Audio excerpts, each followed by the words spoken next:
Oh my God. Look at this guy. I just can't, and it's been killing me because of the whole secrecy thing, because I want to go around and go like, hey, wait to get on wires. I'm open for anything. I'm ready to go.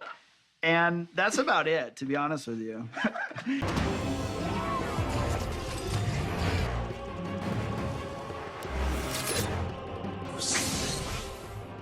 In today's video, we're going to talk about Venom 3, aka Venom Along Came a Spider.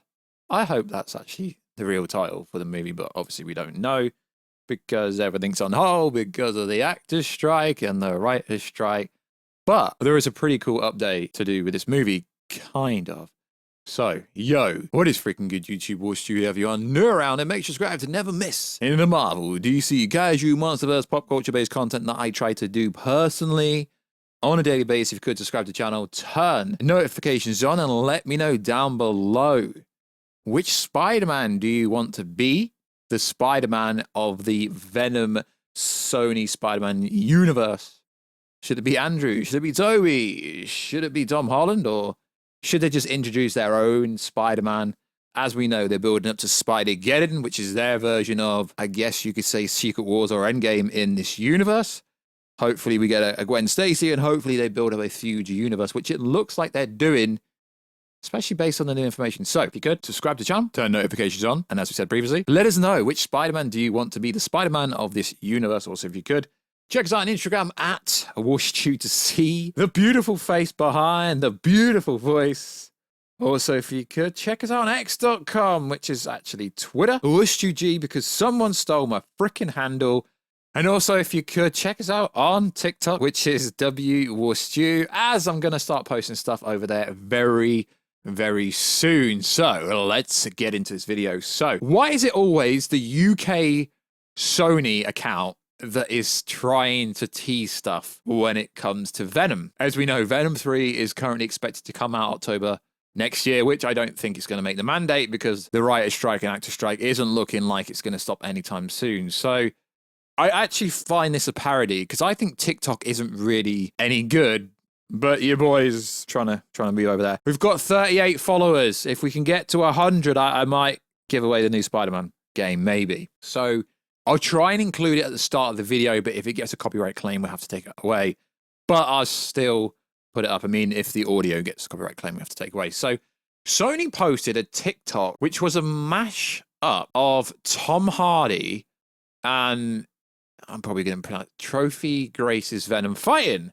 Oh my God, Multiverse confirmed. Well, we already know this because at the end of Spider-Man No Way Home, we had a scene where Venom kind of appeared, but he didn't appear, left a little bit of Venom, and then he went back to his own universe. So we know Tom Hardy's Venom was supposed to appear in Spider-Man No Way Home properly. So is this confirming a multiverse? Is this confirming that we're not only going to get different Spider-Mans in the multiverse, we're going to get different Venoms? We don't know, but we already know that a big proponent of Venom 3 allegedly is going to be exploring the multiverse. But we know actors like to lie, but they don't lie.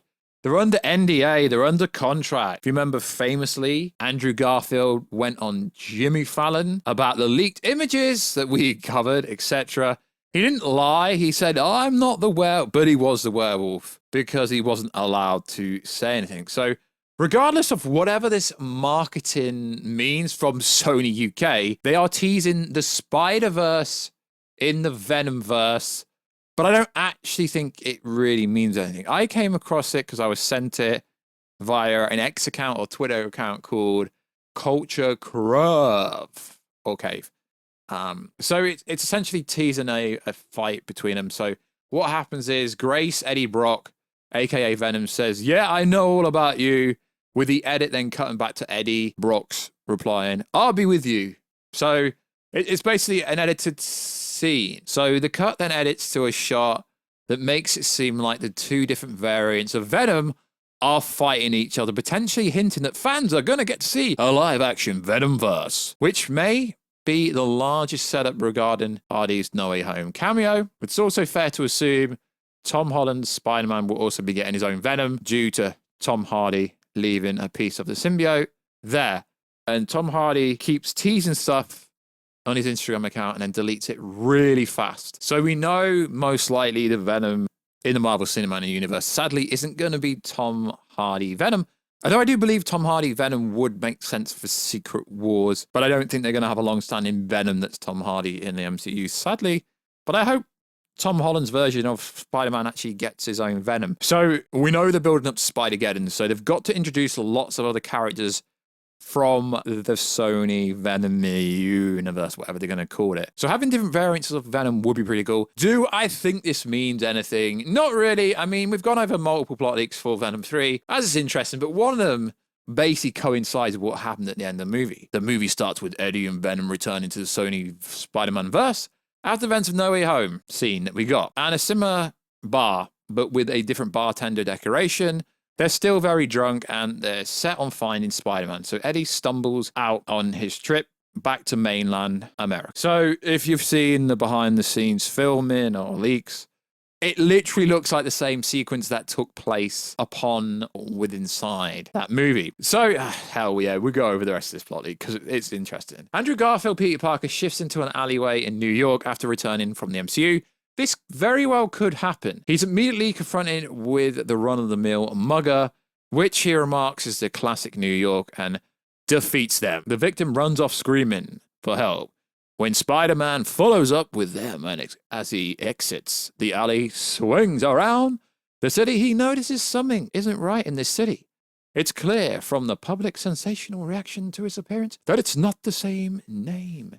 It's not the same brand in New York. He realizes that he didn't return to his universe. In another part of town, former detective Patrick McGillihan from Let There Be Carnage, who is obviously the big bad in this movie, following the events of San Francisco, seamlessly in a rut with his career and health, is woken up by his ex-wife, Jenna or Walters, who tells him that he should be up and out getting a new job with the department so he can afford his own place and stop crashing at hers. We're then introduced to a 17-year-old son who's a good kid but has issues, who is dysfunctional family, especially with his father, as Pat is mooching breakfast from them. He has the kid show him some of the TikToks.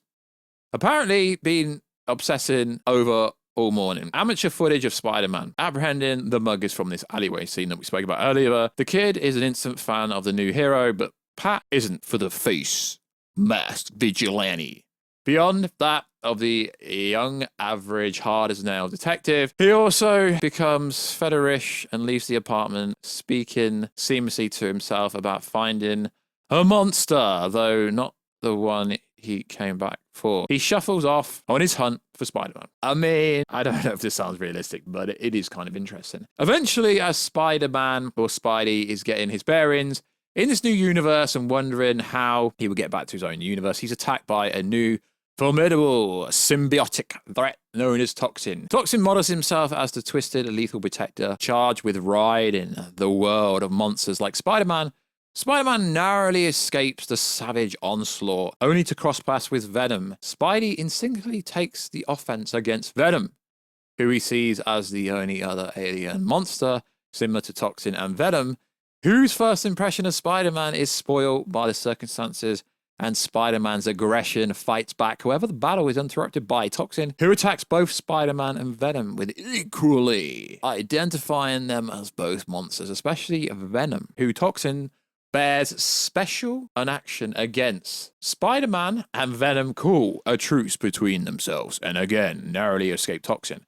Why are they making Toxin seem so OP?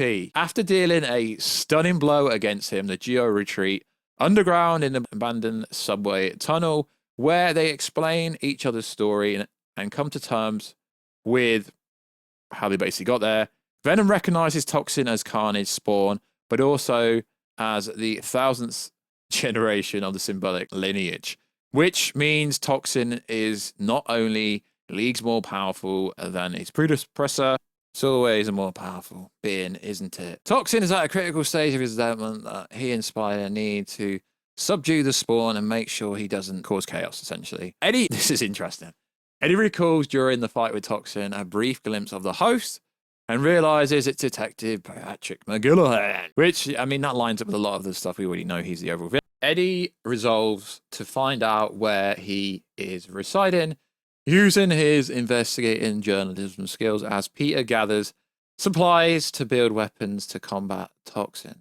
Meanwhile, Pat returns to his ex-apartment, completely unhinged as Toxin, speaking in his head, berates Pat for being weak. Pat, moment of clarity comes as he realizes what he and Toxin did, and his morality as a former law officer makes him rebel against Toxin crazed suggestions as they fight in the apartment. His kid walks in on them from returning from school. Toxin jumps his kid, takes off with his young, unwitting host to hunt down Venom and Spidey to finish the job, leaving Pat behind, weakened, distraught for allowing a monster to take his son. Venom and Spidey show up at the apartment ready to fight off Pat alone. Pat informs them what Toxin did, begrudgingly asks them to help get his son back. Venom and Spidey follow a social media link about Toxin's whereabouts, and Pat chases him after them. In a climactic battle, Pat gets caught in the crossfire, becomes gravely wounded, a reaction from his kid that disturbs Toxin's rage. This gives Spidey and Venom the opportunity they needed. They defeat him, Venom calling upon the ancestral knowledge of the symbiote, interferes with Toxin and cleanses the symbiote of Carnage lineage, corrupting the influence. His kid manages to emerge in control of the fledgling symbiote spawn. Tearfully, he's unable to help save his dying father with his symbiote as it has. Through hybrid, likewise, Pat disallows Venom from temporarily bonding with him to save him. In a touching goodbye, Pat asks his kid for forgiveness for being a terrible father, to learn and be inspired by true heroes like Spider-Man, and proven to be in his short time in this universe.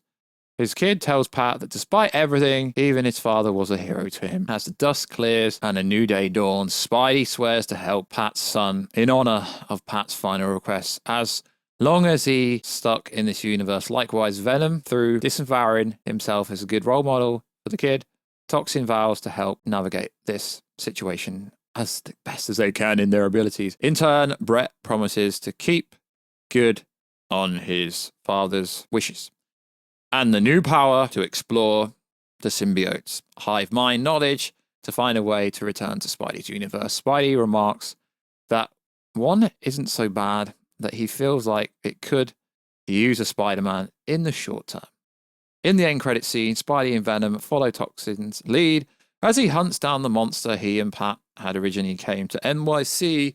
They corner the monster, who turns out to be Jared Leto Morbius, the living vampire.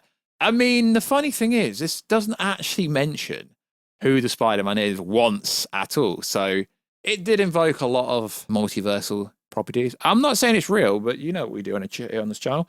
We go over plot leaks, we go over theories, we go over absolutely everything. So there's a different plot leak here we'll briefly go over that suggests this. Okay, we're going to really shorten this down. Venom learns through the affirmation multiverse hive mind that Peter Parker's Spider-Man is destined to kill them. References Raimi's Spider-Man 3, the earlier leaks suggest this. Venom / Eddie would explore the multiverse. They simply look in via the symbiote vision.